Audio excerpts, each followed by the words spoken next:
भेत्तारं कर्मभूतां ज्ञातारं विश्वतत्त्वानां वंदे तद्गुणलब्धये। देवादेव गजास महावीर भगवान की जय। गोमटेश्वर बाहुबली भगवान की जय। कलतरवर्ती भगवान की जय। भारती सरस्वती है शारदा है नाम तेरा विदुषी है माता हंस गामिनी कहाती है।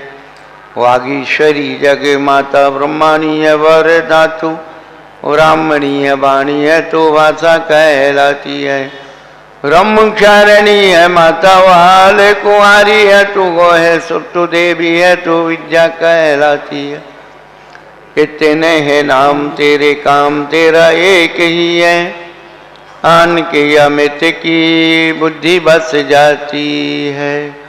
सांगमयी जनवाणी माता की जय। कुंद कुंदाचार्य भगवान की जय। 20वीं सदी के प्रथमाचार्य चक्रवर्ती आचार्य सात सागर जी महाराज की जय। तत्टी पट्टाधी आचार्य श्रमण गुरुवसी धर्म सागर जी महाराज की जय। मम शिक्षा ज्ञान श्रमणी आचार्य कपसी सुसागर जी महाराज की जय। देवादि गज्जर श्री शीतलनाथ भगवान की जय। जिनकम नौ करोड़ राज की जय। बोले प्रज्ञा महाराज की समस्त मुनि संघ की। पूज्यपाद आचार्य भगवान ने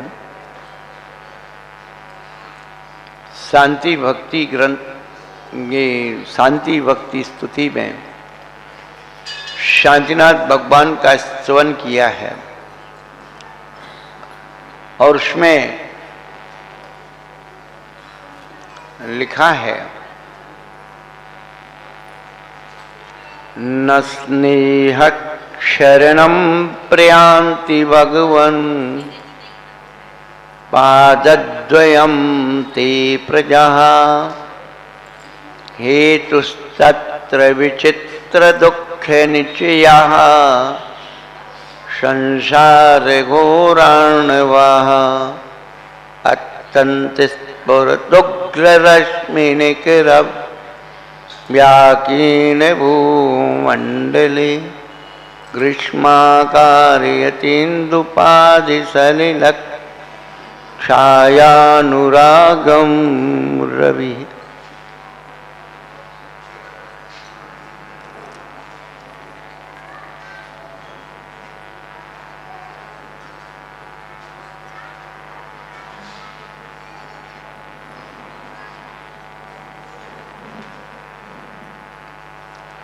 हे प्रभु न स्नेहाचरणम प्रयांति भगवन पादद्वयम ते पूजा। संसारी जीव ये आपके अनुराग के कारण नहीं होते हैं, स्नेह से नहीं आते हैं। आप अच्छे लगते इसलिए नहीं आते। न स्नेहाचरणम प्रयांति भगवन पादद्वयम ते प्रजा। आपके शरण में इसलिए अनुराग से नहीं आते। तो आते क्यों हैं? हेतु तत्र विचित्र दुख निचिया संसार भोरान का। इस संसार के सागर में अनंत दुखों से ग्रसित ये जीव घबरा जाते हैं, तब आपकी शरण में आते हैं। कि हम नहीं बोल रहे, पूज्यपाद आचार्य बोल रहे। जीवन में जो दुख मेरे आया न होता, कि जीवन में जो दुख मेरे आया न होता, शरण में तुम्हारे भगवन आया न होता। जीवन में जो दुख मेरे आया न हो। जब व्यक्ति दुखों से घबराता है और अनेक प्रकार के उपाय करता है और अंतिम जिस उपाय से व्यक्ति सुखी हो जाता है, स्वस्थ हो जाता है, उसी उपाय को वह अपने आप को, उस उपाय को भगवान मान लेता है। क्या? जिस उपाय से व्यक्ति सुखी हो जाता है, उसी उपाय को व्यक्ति क्या मान लेता है? भगवान मान लेता है। नहीं मानते? आपकी कोई कीमती चीज खो जाए और आप पूरा एडवर्टाइज करो और कोई व्यक्ति उसे आपको लाके दे जाए, बिना एडवर्टाइज के दे जाए, उस पर पता ठिकाना लिखा था आकर के, भैया ये तुम्हारी चीज खो गई थी, ले लो। आप उसका गुणानुवाद करते हो, भैया तुमने हमारी बहुत बड़ी संकट निकाल दिया, हमारी तो प्राण निकल गए थे, तुमने जीवन दान दे दिया। बताइए आप,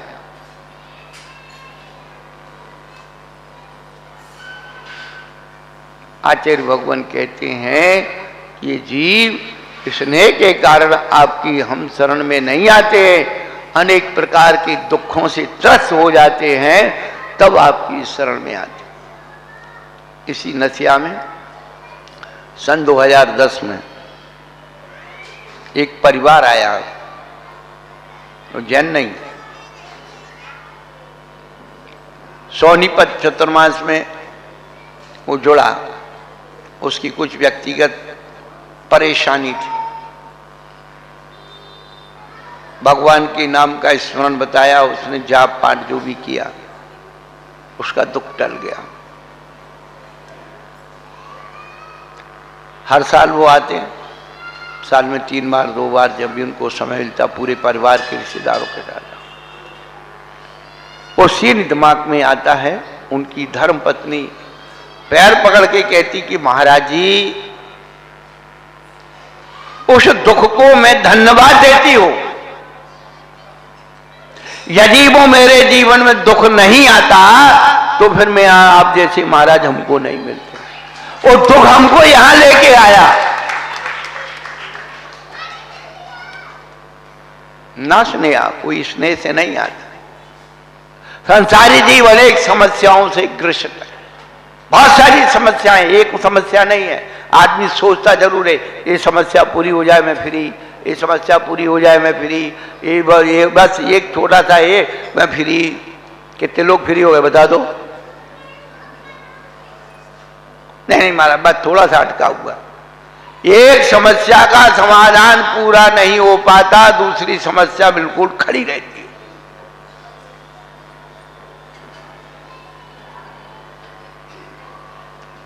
ये दुनिया के मजे कभी कम नहीं होंगे, ये दुनिया के मजे कभी कम नहीं होंगे, अफसोस अफसोस के एक दिन हम नहीं होंगे।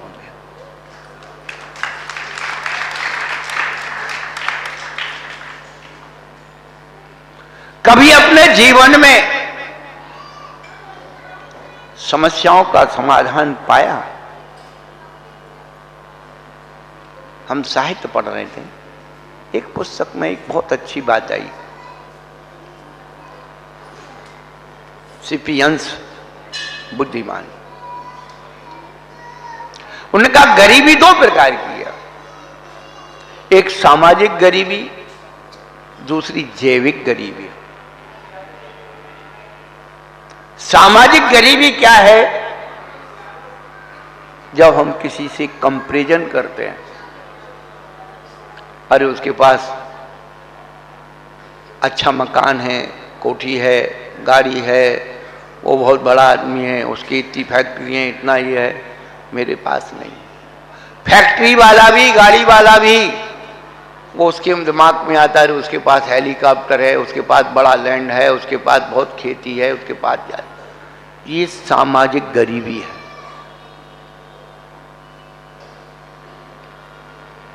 मनोवैज्ञानिक, मनोचिकित्सक ये बात कहते हैं कि सामाजिक गरीबी को कभी दूर नहीं किया जा सकता है। देवरानी के पास ये है, जेठानी के पास ये है, नंद के पास ये है, फलाने के पास ये है, देवर जी के पास है, इनके पास। ये जो मानसिक कंपटीशन है, ये सामाजिक गरीबी है। इसको 3 काल में भी किसी ने दूर नहीं किया।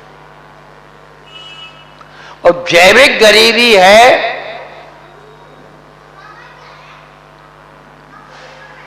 रोटी, कपड़ा और मकान। क्या चाहिए आदमी को? रोटी, कपड़ा और मकान। यदि आपको बिना कुछ किए रोटी, कपड़ा, मकान मिल जाए तो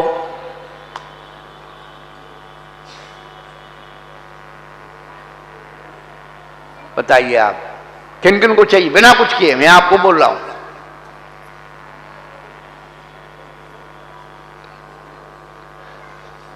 शांतिनाथ भगवान की स्तुति करते हुए क्या कहते हैं भगवान? कि वो जो व्यक्ति दुखी है, जो आपके शरण में आया है, वो दुख से होकर के आया है। कैसे आया है? जैसे ग्रीष्म ऋतु के प्रताप से संतापित होकर के कोई व्यक्ति कहां आता है? वृक्ष की छाया के नीचे जाता है, अहोभाव से नहीं जाता। जब वह धूप से संतप्त हो जाता है तो वह वृक्ष के नीचे आता है और शांति पाता है।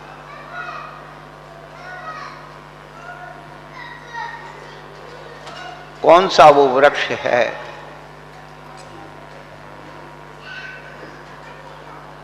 शीतलनाथ भगवान का चिन्ह क्या है?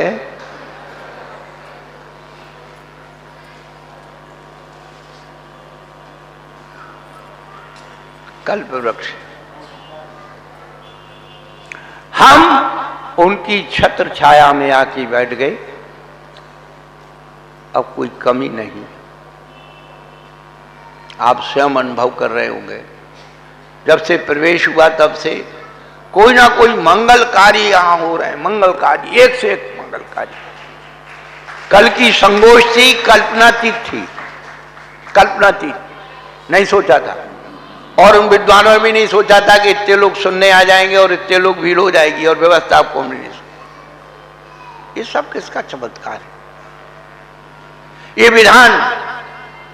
अरे कैसे होंगे, कहा होगा? अरे तुम अपने उस द्रव्य को भगवान के चरणों में अर्पण करके तो देखो। जब तुम्हें जुआ पे विश्वास है, जुआ लगाते ना, 1 के 10, 1 के 10, 1 के 10, तो जुआ पर तो विश्वास है तुम्हें कि 1 रुपया लगाएंगे तो 10। इस पर विश्वास नहीं है।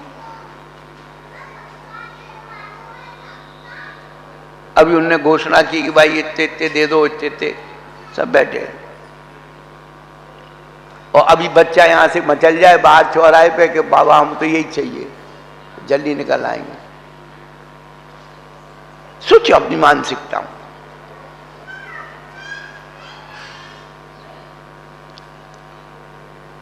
कल्प वृक्ष से सभी पूर्ति होती है। रोटी, कपड़ा और मकान कल्प वृक्ष से मिलते हैं। ये कल्प वृक्ष कहां होते हैं, किसको पता है? कहां होते हैं? भोग भूमि में। और भोग भूमि में 10 प्रकार के कल्प वृक्ष होते हैं, एक प्रकार के नहीं, 10 प्रकार के होते हैं। और 10 प्रकार के कल्प वृक्ष क्या काम करते हैं? हमें रोटी देते हैं, कपड़ा देते हैं और मकान देते हैं। अब आपको बता रहे हैं हम, रोटी, कपड़ा, मकान फ्री में मिलने वाले। यहाँ तो आपको ज़्यादा से ज़्यादा 30, 40, 50 साल के लिए। वहाँ पर आयु कितनी होती है? 3 पल्ल की, 2 पल्ल की, 1 पल्ल की। और पल्ल जो है बहुत बड़ा होता है। यहाँ तो हम घंटे 2 घंटे के लिए शौक करते, अरे आज ये फलाना ढमका ये पहन लिया, वो पहन लिया।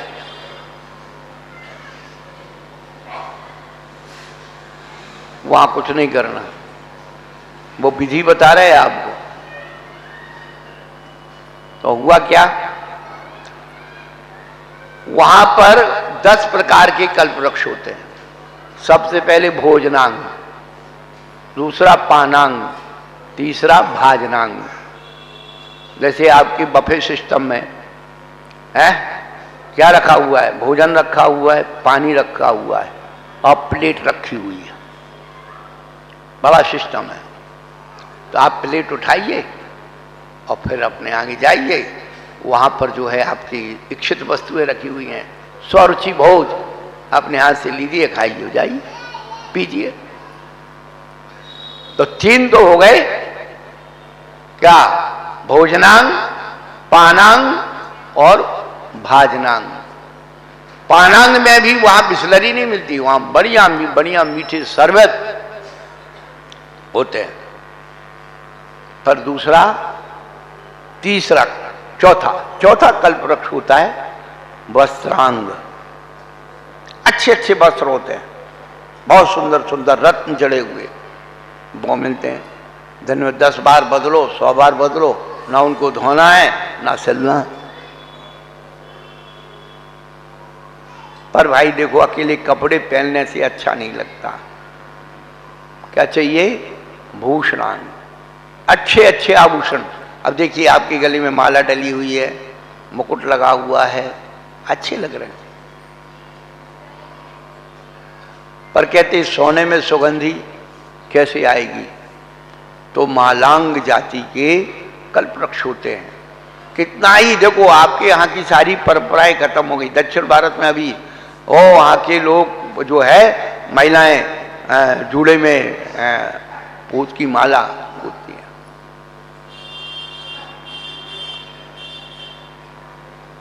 उसके बाद यह है मकान।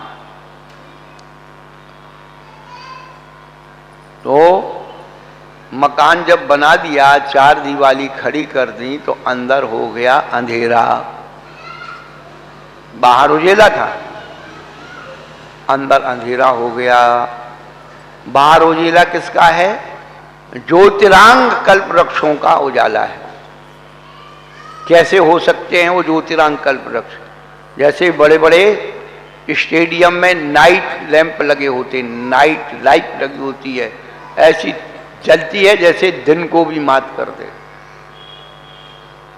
तो जब उस लाइट के प्रकाश को रोक देंगे तो अंदर अंधेरा आ जाएगा। 4 दीवाली छत बना देंगे तो वहां पर क्या हो जाता है? फिर दीपांग जाति के कल्प वृक्ष होते हैं। जैसे आपके कमरे में नाइट लैंप, अब ये देखो कितनी अच्छी चीज जल रही लाइट है।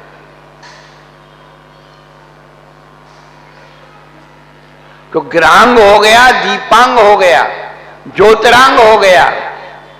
अब एक विशेष बात है, वहां मंदिर जाना नहीं, रोटी बनाना नहीं, दुकान खोलना नहीं, नौकरी करना नहीं, तो करेंगे क्या?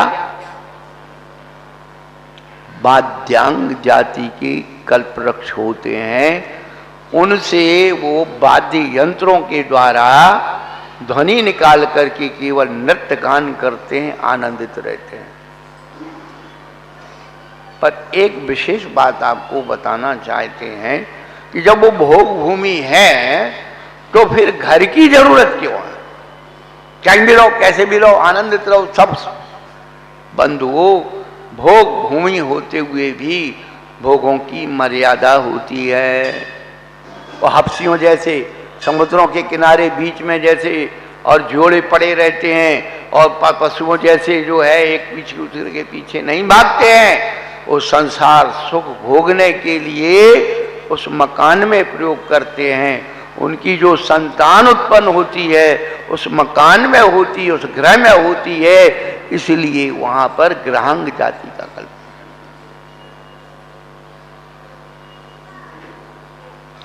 तो जिनकी इच्छित वस्तुओं की पूर्ति हो जाए वो कल्प वृक्ष कहलाता है।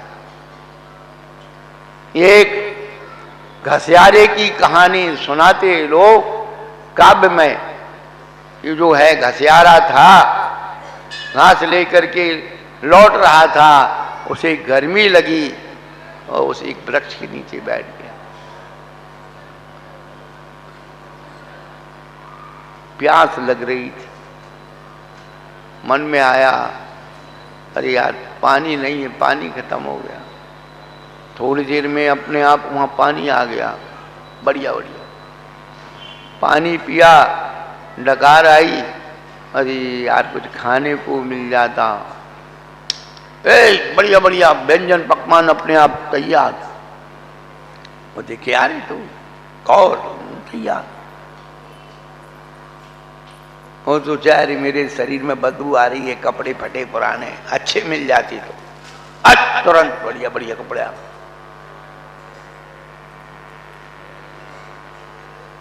विचार करने लगा यार मेरी तो झोपड़ी है फटी टूटी, और सामने बहुत बढ़िया झोपड़ी बन गई। उसने जो सोचा उसे मिलता गया, पर क्या हुआ, सब कुछ मिलने के बाद उसके मन में एक डर बैठ गया, कहीं भूत आके खा नहीं जाए। जैसा उसने सोचा कि भूत नहीं आ जाए, खा नहीं जाए, से भूत आ गया, खा गया। बंधुओं, ये मनुष्य पर्याय स्वयं में कल्प वृक्ष है। जो चाहो सो पालोगे, लेकिन आपको तो वो 4 संज्ञाओं का सौदा चाहिए। वो मिल रहा है भूतों के ऐसा, और वो आपको खाए जा रहा है। क्या भोगो न भुगता वै में भुगता, हम भोगों को नहीं भोगते हैं, भोग हमें भोग रहे हैं।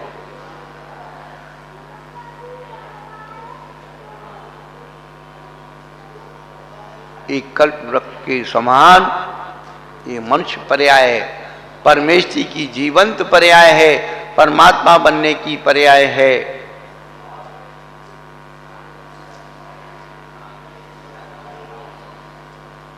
हम कहाँ पड़े हुए हैं, हमें तो शीतलनाथ भगवान ने बुलाया। जब हम श्री महावीर जी से चले, घटनाक्रम जीवन में बहुत कुछ घट जाते हैं। जब महावीर जी से चले, हम भगवान महावीर को कह के आए कि महावीर भगवान अब मुझे तेरी बिल्कुल जरूरत नहीं है, मुझे तेरी जरूरत नहीं है। कह सकते हो तुम, पर भगवान जिस दिन तुझे मेरी जरूरत होगी मैं दौड़ा दौड़ा चला आऊंगा। मुझे तेरी जरूरत इसलिए नहीं है कि मेरे कर्म मुझे ही काटना, तू नहीं काटेगा।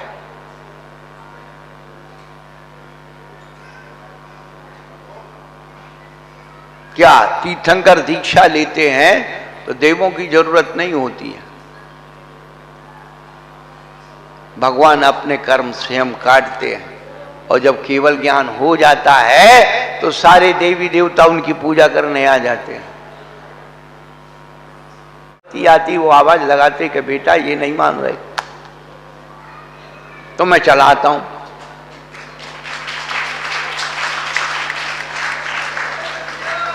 बहुत बार बाधा लगाते हैं लोग कि ऐसा कर देंगे। हमने कहा ठीक है करो, तुम्हारे पास सब कुछ है, हमारे पास कुछ नहीं, हम तो खाली, हमारे पास तो शीतलनाथ भगवान। आज सुबह भगवान का अभिषेक हो रहा था, लड्डू चढ़ रहा था, अरे हमारे ही तो भगवान है वो। करो सोने के कलशे से अभिषेक करो, बड़ा हाथ मुकुट माला लगा के करो, लगो बोली लगा के करो। मन में तो थोड़ा सा आया था, मैं तो अंतराय कर्म को कहा, मैंने कहा तू अंतराय क्यों बांध रहा, पर किसी पुजारी ने बोली नहीं ली। नसिया के एक भी पुजारी ने बोली नहीं ली, एक टुल्ला वालों ने ली और एक जो गिर उधर से आते बुरे वाले उनने बोली ली है। इनको अपने भगवान का इतना ही महत्व है कि दूसरा पैसा दे रहा तो ले लो, खुद का खर्च नहीं। तुम भगवान में भेद करते हो, तुम महाराज में भेद करते हो, तुम धर्म में भेद करते, तुम्हारा धर्मात्मा होना नहीं है, तुम तो सामाजिक भी नहीं हो। एक कल्प वृक्ष के समान इच्छित फल देने वाले हमारे शीतलनाथ भगवान, जिनने हमारे जीवन को उत्थान की ओर लाया और सर्व परिसरों को सहन करने की ताकत हमें दी।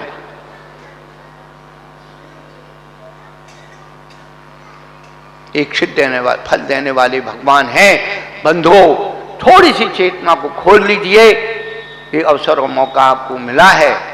ये विशिष्ट अनुष्ठान होते हैं, विशिष्ट समय होते हैं, जैसे स्वाति नक्षत्र में बोया गया धान्य या स्वाति नक्षत्र में गिरा हुआ जल सीप में जाकर के मोती बन जाता है।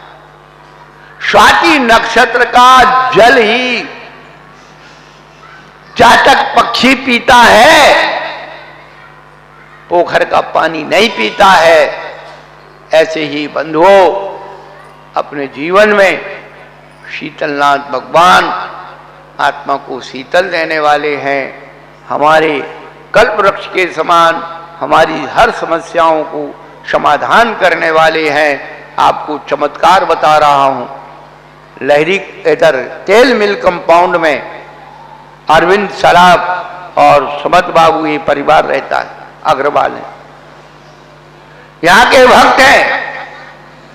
सन याद नहीं भूल गया। उनकी मां, उनका नीचे का पूरा धड़ सुन्न हो गया। दोनों भाई उठा करके लाश के समान उनको उठाते बिठाते, चला ही नहीं जाता। लेकिन उसकी मां ने कहा, बेटा तू कुछ मत कर, मुझे एक टाइम शीतलनाथ भगवान के दर्शन करा दिया करो। वो कुर्सी पर, व्हील चेयर पर रोज लाते और वो अम्मा बिल्कुल ठीक हो गई और अपने पैरों से आना यहां शुरू हो गई। नहीं है तो अभी कहीं गए थोड़ी है, वो जिंदा बैठे हैं। कौन? दोनों भाई। आज भी वो, उनका पूरा परिवार, बड़ी वैष्णव उनकी बहू हैं, लेकिन आज भी यहां आते हैं। आस्था है।